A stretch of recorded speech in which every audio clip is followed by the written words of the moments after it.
আজ আমি আপনাদেরকে শেখাবো দূর থেকে শত্রুকে বান মারার কুফরি বিদ্যা।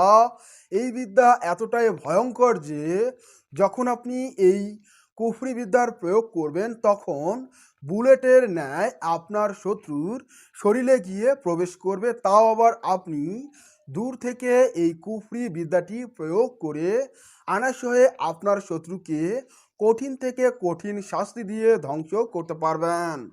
সেজন্য আপনার করণীয় কি, কিভাবে আপনি এই কাজটি করবেন, বিস্তারিত এই ভিডিওতে আপনাদেরকে আমি শিখিয়ে দেব। আপনি যদি কবিরাজি তন্ত্রমন্ত্র ইউটিউব চ্যানেলে নতুন দর্শক হয়ে থাকেন তাহলে নিচ থেকে চ্যানেলটি এখনই সাবস্ক্রাইব করুন, কেননা পুরাতন পরীক্ষিত বিদ্যার মাধ্যমে আপনাদেরকে শিখিয়ে দিচ্ছি যাতে আপনারা উপকৃত হতে পারেন। ভিডিওটি শুরু করার আগে আপনাদেরকে হাত জোর করে রিকোয়েস্ট করব, এই কাজটি আপনারা কেউ অন্যায়ভাবে নির্দোষ ব্যক্তির উপর প্রয়োগ করবেন না, কেননা এই বিদ্যাটি পুরাতন, যা আমার দাদার থেকে সংগ্রহ করেছি এবং আমার দাদাকে জিজ্ঞাসা করেছিলাম যে দাদু, এই বইটি তুমি কোথায় পেয়েছো? তো আমার দাদু আমাকে উত্তরে বলেছিলেন এটা তার বাবার বই ছিল। তাহলে আপনারা নিজেরাই অনুমান করুন এটা কত পুরনো হতে পারে। এবং আগের যুগের মানুষের মনে কোনো হিংসা ছিল না, শেখানোর ক্ষেত্রে কোনো দ্বিধা ছিল না, তারা সঠিক বিদ্যা শেখাতো এবং এই বিদ্যা নিয়ে তারা মানুষকে কোনো ধোঁকা দিত না। কিন্তু বর্তমান সময়ে অনেক পুস্তক বের হয়েছে যে পুস্তকগুলো আপনারা কিনে কাজ করে কোনো কাজেই করতে পারবেন না, এক কথায় আপনাদের কোনো কাজেই আসতেছে না বা আসবেও না। আজকের এই ভিডিওর মাধ্যমে আপনাকে আমি পরীক্ষিত একটি কুফরি বিদ্যা শেখাতে যাচ্ছি, যেটা আপনারা প্রত্যেকেই প্রয়োগ করে নিজেদের সমস্যার সমাধান করতে পারবেন। কেন আমি আপনাদেরকে এই বিদ্যাটি শিখিয়ে দিচ্ছি? আজকের এই দূর থেকে বান মারার কুফরি বিদ্যাটি আপনাদেরকে শিখিয়ে দিচ্ছি এই জন্য, কেননা আপনারা অনেকেই ভণ্ড প্রতারক তান্ত্রিক কবিরাজ হুজুরদের শরাফন্ন হয়ে হাজার হাজার টাকা পয়সা নষ্ট করেছেন, কিন্তু আশানুরূপ কোনো ফলাফল পাচ্ছেন না। তাই আপনাদেরকে আমি এই বিদ্যাটি শিখিয়ে দিচ্ছি যাতে আপনারা উপকৃত হতে পারেন, যাতে আপনারা প্রতারিত না হন। নিজের কাজ নিজেই করুন, আশা অনুরূপ ফলাফল লাভ করুন। আমি পারলে আপনি কেন পারবেন না? আর এই বিদ্যাটি বহু প্রাচীন প্রাচীন শাস্ত্র থেকে এবং আমার পরীক্ষিত বিধায় আপনাদের সামনে এই পরীক্ষিত কুফরি বিদ্যাটি উপস্থাপন করেছি এবং আপনাদেরকে শিখিয়ে দিতে যাচ্ছি যে এই বিদ্যাটি আপনারা এইভাবে প্রয়োগের মাধ্যমে আপনার অত্যাচারী শত্রুকে ধ্বংস করতে পারবেন। এবং এই কাজটি আপনারা কেউ অন্যায়ভাবে নির্দোষ ব্যক্তির উপর প্রয়োগ করবেন না, যতক্ষণ না আপনি 100% নিশ্চিত হচ্ছেন যে অমুক ব্যক্তি আপনার শত্রু, সে আপনার গোপনে অথবা প্রকাশ্যে ক্ষতি করছে, তখনই আপনি এটার প্রয়োগ করুন। যদি 1% ডাউট মনে হয় তাহলে এই কুফরি বিদ্যার প্রয়োগ করবেন না। আমি আপনাকে সহজভাবে শিখিয়ে দিচ্ছি আর আপনারা নিজ দায়িত্বে বিচার বিবেচনার মাধ্যমে এটার প্রয়োগ করুন। তো বন্ধুরা চলুন শুরু করছি এবং আপনাদেরকে প্রমাণ সহ কিতাবের মাধ্যমে দেখিয়ে দিচ্ছি। আপনারা স্ক্রিনের মধ্যে লক্ষ্য করুন, এখানে দেখতে পাচ্ছেন যে বিশেষ একটি মন্ত্র অর্থাৎ দোয়া, যেটা আরবিতে লেখা হয়েছে এবং বাংলাতেও উচ্চারণ লেখা হয়েছে। যদি আপনি আরবি উচ্চারণ করতে জানেন তাহলে আরবি উচ্চারণ করুন, আর যদি আরবি উচ্চারণ করতে না জানেন তাহলে আপনাদের সুবিধার জন্য বাংলায় উচ্চারণ নিচে উল্লেখ করা হয়েছে, এখান থেকে বাংলায় উচ্চারণ করতে পারবেন। বাংলায় উচ্চারণ এমন হবে, ইয়া কাহারু জুল বাতাসে শাদিদো আন্তাল্লাজি লা ইউ তাকো ইন্তেকা মহু ফলনা বেনে ফলনা কো বা কহর মোবতেলা কর কাহান চক্ষু জবান কো বন্ধ কর। সরাসরি কিতাবের মধ্যে আপনারা দেখলেন বিশেষ কুফরি বিদ্যার মন্ত্র অর্থাৎ দোয়াটি। এই দোয়াটি আপনাকে প্রয়োগ করতে হবে, তবে মাথায় রাখবেন এখানে ফলনা এবং ফলনাকো এর স্থানে আপনাকে আপনার শত্রুর পিতার নাম অথবা মাতার নাম সহ এটার উচ্চারণ করতে হবে। আপনার শত্রু যদি ছেলে হয় তাহলে প্রথমে তার পিতার নাম এবং বিন উল্লেখ করুন, তারপর শত্রুর নাম আপনি উল্লেখ করুন। আর যদি শত্রু মেয়ে হয় তাহলে শত্রুর মায়ের নাম এবং বেনে, এখানে যেভাবে আছে বেনে সেটা উল্লেখ থাকবে, অথবা আপনারা চাইলে বিনতে উল্লেখ করতে পারেন এবং শত্রুর নামটা উল্লেখ করুন। তারপর কিতাবে বলা হয়েছে বা কহর মোবতেলা কর, কান চক্ষু জবানকে বন্ধ কর। এইভাবে আপনারা এই মন্ত্রটি উচ্চারণ করবেন। আপনাদের সকলের সুবিধার জন্য আমি আপনাদেরকে একটা পরামর্শ দিচ্ছি, সেটি হলো আপনারা আগে এই মন্ত্রটি খাতায় লিখে নেবেন, বাংলায় শুদ্ধভাবে খাতায় লিখে নেবেন।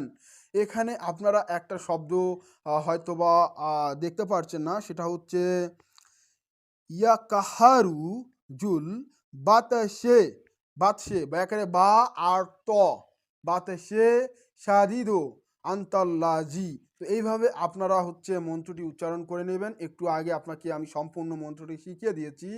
তো এই মন্ত্রটি যখন আপনার হচ্ছে উচ্চারণ হয়ে যাবে বা উচ্চারণ করবেন, তো এখন আপনি এই মন্ত্রটি কিভাবে প্রয়োগ করবেন।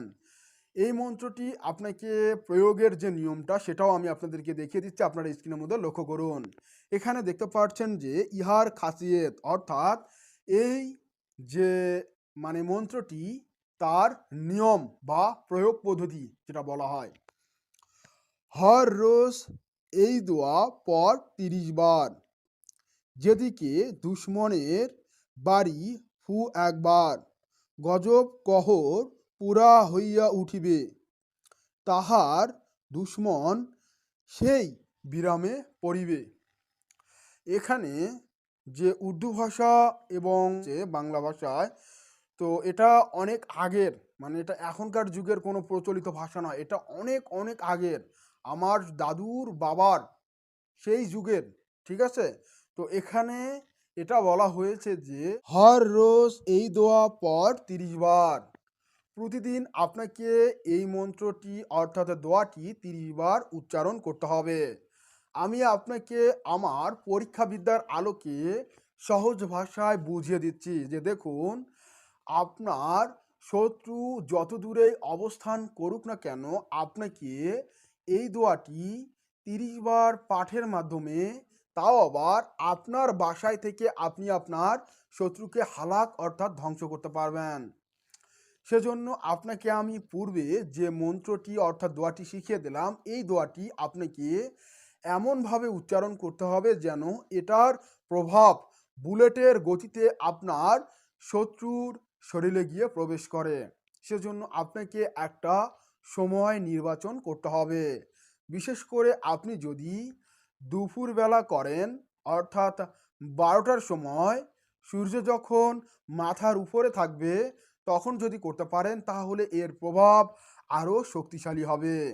অথবা আপনি চাইলে রাত 11টা অথবা 12টা এই সময়েও করতে পারেন, তবে আপনারা চেষ্টা করবেন দিনের বেলা করার। আপনারা নির্জন একটি নিরিবিলি জায়গা বেছে নেবেন যেখানে কেউ আপনাকে ডিস্টার্ব করতে পারবে না। সেখানে আপনি বসে অথবা দাঁড়িয়ে আপনাকে একটি আগরবাতি জ্বালিয়ে নিতে হবে। নেওয়ার পর সেই দিকে মুখ করে আপনি একটা তসবিহ হাতে নেবেন। নেওয়ার পর 3 বার দরুদ শরীফ পাঠ করবেন, আর এই কাজটি পবিত্র অবস্থায় করতে হবে। 3 বার দরুদ শরীফ পাঠ করার পর আপনাকে যে মন্ত্রটি অর্থাৎ দোয়াটি শিখিয়ে দিলাম, এই দোয়াটি আপনি তসবিতে অথবা হাতের আঙ্গুলে এক এক করে গুনবেন, এবং আগে আপনাকে আমি বলেছিলাম যে খাতার মধ্যে লিখে নেবেন এবং মুখস্থ করে নেবেন। আপনি গুনবেন আর উচ্চারণ করবেন এবং শত্রুকে কল্পনা করবেন, তার বিনাশ আপনি কামনা করবেন। এইভাবে আপনি যখন পর্যায়ক্রমে 30 বার উচ্চারণ করা হয়ে যাবে, তারপর আপনি আপনার শত্রুর বাড়ির দিকে মুখ করে একটা ফু দিবেন। এইভাবে আপনাকে এই কাজটি মূলত 3 দিন করতে হবে। 3 দিনের মধ্যেই আপনার শত্রু কাবু হবে। আপনি যদি 3 দিন পর এটা স্থগিত করে দেন, তাহলে শত্রু জানে বেঁচে যাবে। আর যদি আপনি চান যে না, আমি আমার শত্রুকে ধ্বংস করবই করব, তাহলে আপনাকে এই কাজটি চালিয়ে যেতে হবে। শত্রু যতভাবেই সুরক্ষা নেক না কেন, এই কুফরি বিদ্যাকে কাটাতে পারবে না। এখানে সঠিকভাবে আপনাকে উচ্চারণ করতে হবে, নাম সঠিকভাবে বসিয়ে এই কাজটি আমার নিয়মে যদি আপনি করতে পারেন, তাহলে আপনি নিরাশ হবেন না। আপনার নিজের সমস্যার সমাধান আপনারা নিজেরাই করতে পারবেন।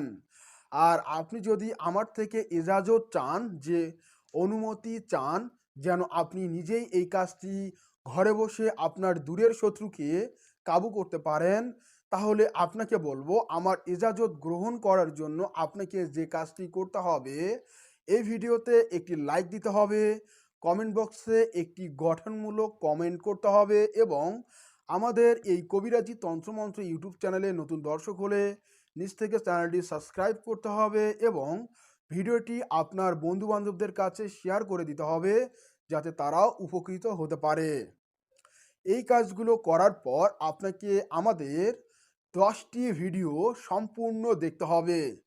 10টি ভিডিও সম্পূর্ণ মনোযোগ সহকারে দেখতে হবে। তাহলে আপনি আমার খাস ইজাজত অর্থাৎ অনুমতি পেয়ে যাবেন। ভালোবেসে আপনি যদি এই কাজটি করেন, তাহলে আমিও ভালোবেসে আপনাকে এই ইজাজত দিয়ে দিলাম। ইজাজত এখানেই সীমাবদ্ধ করে রেখেছি। যারা যারা এই কাজগুলো করবেন, তারাই আমার ইজাজত গ্রহণ করতে পারবেন এবং আপনার কাজ করে আপনি আশা অনুরূপ ফলাফল লাভ করবেন।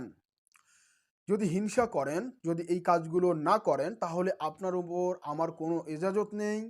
আর আপনারা যারা কমেন্ট করবেন, আপনার কমেন্টের পাশে যদি লাভ চিহ্ন আসে এবং একটা রিপ্লাই আসে, তাহলে আপনি বুঝবেন আপনাকে অনুমতি দেয়া হয়েছে। আপনি কাজ করুন, আশা অনুরূপ ফলাফল লাভ করবেন। আর এই কাজটি আপনারা নিজ দায়িত্বে বিচার বিবেচনা করে প্রয়োগ করবেন। কারো ক্ষতি করার উদ্দেশ্যে নয়, বরং এই বিদ্যাটি আমি আপনাদের জন্য শিক্ষামূলক উদ্দেশ্যে তৈরি করেছি। কেননা আপনারা ইতিপূর্বে অনেকেই প্রতারিত হয়েছেন। আর যাতে আপনারা প্রতারিত না হন, সেজন্য কবিরাজি তন্ত্রমন্ত্র ইউটিউব চ্যানেলের মাধ্যমে আপনাদেরকে আমি শিখিয়ে দিচ্ছি। প্রিয় দর্শক, এই কাজটি করার আগে অবশ্যই নিজের শরীর বন্ধ করবেন। সেজন্য যখন আপনি 3বার দরুদ শরীফ উচ্চারণ করবেন এই কাজটি করার শুরুতে, ঠিক তখনই আপনি 3বার আয়াতুল কুরসি পড়ে হাতে ফু দিয়ে অথবা শরীর বন্ধের যে কোনো একটি মন্ত্র পড়ে হাতে ফু দিয়ে মাথা থেকে শুরু করে পা পর্যন্ত মুছে ফেলবেন। তাহলে আপনার শরীর বন্ধ হয়ে যাবে। এরপর আপনি আপনার কার্যক্রমগুলো করবেন। করার পর পুনরায় আবার 3বার দরুদ শরীফ পাঠ করে আপনার কাজটি সমাপ্ত করবেন। এই কাজটি কতদিন করবেন, কতদিন করলে আপনি সম্পূর্ণ রেজাল্ট দেখতে পারবেন? 3 দিনের মধ্যে এর প্রভাব আপনি লক্ষ্য করবেন। 7 দিন চলমান রাখলে আপনার শত্রু কাবু হবে, বিরামের মধ্যে পড়ে যাবে অর্থাৎ অসুখের মধ্যে পড়ে যাবে এবং 14 দিন চলমান রাখলে সে শয্যাশায়ী হয়ে যাবে। 21 দিন পর্যন্ত চলমান রাখলে সে হালাক হয়ে যাবে অর্থাৎ ধ্বংস হয়ে যাবে। আপনারা এই কাজটি কেউ নাজায়েজভাবে, অন্যায়ভাবে নির্দোষ ব্যক্তির উপর প্রয়োগ করবেন না। আমি আপনাদেরকে সম্পূর্ণ বিদ্যাটি শিখিয়ে দিলাম। যেহেতু ভালোবেসে আপনাদেরকে শিখিয়ে দিচ্ছি, তাই আপনাদের উচিত আমাকে সাপোর্ট করা। আপনাদের সাপোর্ট, ভালোবাসা পেলে এরকম পরীক্ষিত কার্যকারী বিদ্যাগুলো নিয়ে আপনাদের সামনে উপস্থিত হব। আপনারা উপকৃত হবেন এবং আমিও উৎসাহ পাবো। সেই সাথে আপনারাও প্রতারিত হবেন না। অনেক দুষ্ট মানুষ রয়েছে যারা আমার ভিডিওর কিছু অংশ এডিট করে তাদের ফোন নাম্বার বসিয়ে দিয়ে ফেসবুকে, টিকটকে, ইউটিউবে আপলোড করে দিচ্ছে। আপনারা অনেকেই আমাকে ভেবে সেখানে যাচ্ছেন এবং প্রতারিত হচ্ছেন। আপনাদেরকে বলে রাখি, আমি কবিরাজ সোহানুর রহমান সাগর অনলাইনের মধ্যে কোনো কাজ করি না। আপনার বিশেষ পরামর্শের জন্য আমার সাথে যোগাযোগ করতে পারেন ইমো, হোয়াটসঅ্যাপে 01964303944 এই নাম্বারে। প্রিয় দর্শক, আজকের এই কাজটি সঠিক নিয়ম পদ্ধতি অবলম্বন করে প্রয়োগ করুন।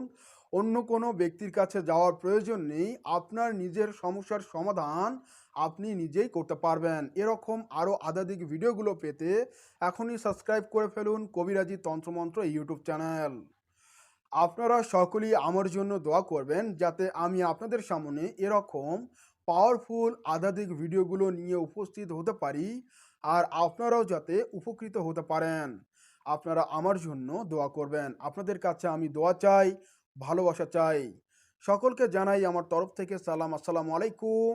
হিন্দু বন্ধুদেরকে জানাই আদাব। খোদা হাফেজ।